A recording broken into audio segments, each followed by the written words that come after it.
સુરત જિલ્લાના હતોડા ગામમાં ગૌ હત્યાની ઘટના સામે આવતા ભારે તણાવનો માહોલ સર્જાયો હતો, જો કે પોલીસે તાત્કાલિક સ્થળે દોડી જઈ કાર્યવાહી હાથ ધરી હતી.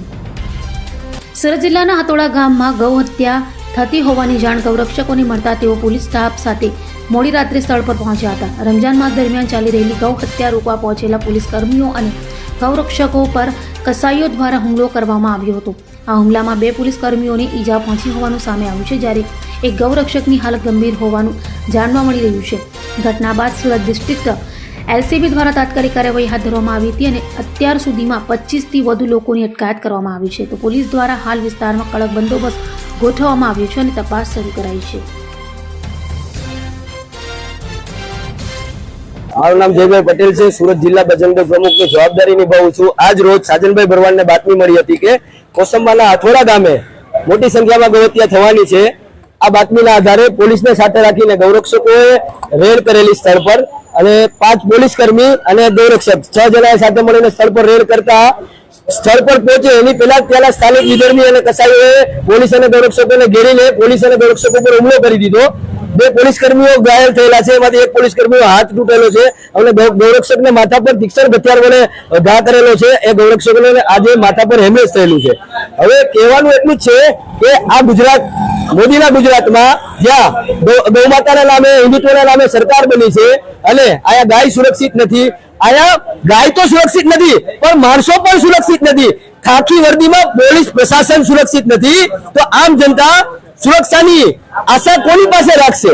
જ્યાં ખાખી વર્દીમાં પોલીસ સાથે હોય, કમરે હથિયાર રાખીને પોલીસ સાથે હોય, ત્યાંના સ્થાનિક PI કમર પર હથિયાર રાખીને સાથે હતા, છતાં પણ પોલીસ પર હુમલો કરવામાં આવ્યો. તો મારે તો ખાલી એટલું જ પૂછવું છે ત્યાંના સ્થાનિક PI ને કે શું તમને સરકારે આ કમરે હથિયાર આપેલું છે એ શું લગ્નમાં ફોડવા માટે આપેલું છે? તો તમે એ હથિયારથી આમ જનતાની સુરક્ષા ન કરી શકો અને તમે તમારા પોતાની અને તમે તમારા સાથી પોલીસ કર્મીની સુરક્ષા ન કરી શકો તો તમારે કમર પર હથિયાર રખાય જ નહીં. અને આપણા ગુજરાતના ડેપ્યુટી CM જ્યારે ત્યારે કહેતા હોય છે કે ગૌહત્યારાઓની ચાલ બદલાઈ જશે, એક પણ ગૌહત્યારાઓને છોડવામાં નહીં આવે. તો ગુજરાતમાં છેલ્લા 1.5 મહિનામાં કોઈ જિલ્લો બાકી નથી, હરેક જિલ્લામાં ગૌહત્યા થઈ રહી છે. તો આ ગૌહત્યાને જો ગૌહત્યારાઓને પોલીસ છોડતી ન હોય તો આટલી બધી ગૌહત્યા શું કરવા થાય છે અને ક્યારે આ ગૌહત્યા બંધ થશે એ જ આજે ગુજરાતના ડેપ્યુટી CM ને પૂછવું છે. નામ સાજન ભરવાડ છે.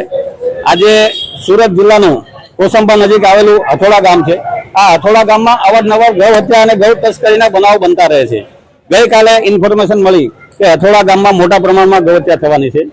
આ બાતમીના આધારે અમારા જય પટેલે LCB નો સંપર્ક કર્યો. LCB ના સ્ટાફને સાથે રાખી અમારા એક ગૌરક્ષકને સાથે મોકલી અને ઘટના ઉપર જવા નીકળેલા હતા. ત્યાં રસ્તામાં રસ્તો આંતરી અને વિધર્મીઓ અને કસાઈઓ ભેગા થઈ હુમલો કરી દીધો. જે હુમલામાં અમારા ગૌરક્ષક મિત્ર છે એનું માથું ફૂટી ગયું, 15 થી 20 ટાંકા આવ્યા છે અને પોલીસ કર્મી પણ 2 ઘાયલ થયા છે. એમાંથી એક પોલીસ કર્મીનો હાથ પણ તૂટી ગયો છે. આ જે ઘટના બની એ ઘટના શરમજનક છે સરકાર માટે અને તંત્ર માટે. પોલીસને વર્દી આપી છે, હથિયારો આપ્યા છે, છતાં પણ જો પોલીસના માણસો માર ખાતા હોય તો આ સામાન્ય નાગરિક અને સામાન્ય પ્રજાનું શું આવે છે? એક બાજુ ગુજરાત સરકાર અમારા ગૃહમંત્રી મોટા મોટા ફાકા ફોજદારી કરે છે કે ગૌ હત્યારાઓને છોડવામાં નહીં આવે, કોઈ પણ ચમરબંધીને છોડવામાં નહીં આવે, ખાટકીઓની કસાઈઓની ચાલ બદલાઈ જશે. પણ આ ઘટના જોતા અમને એવું લાગે છે કે આજે પોલીસની ચાલ બદલાઈ ગઈ એવું લાગે છે. અભય થઈને નિષ્પક્ષતાથી નિરપેક્ષ રીતે વાસ્તવિકતાનો અરીસો રૂપી સચોટ માહિતી લાવતો સત્યની સાથે અભય ટાઈમ્સ.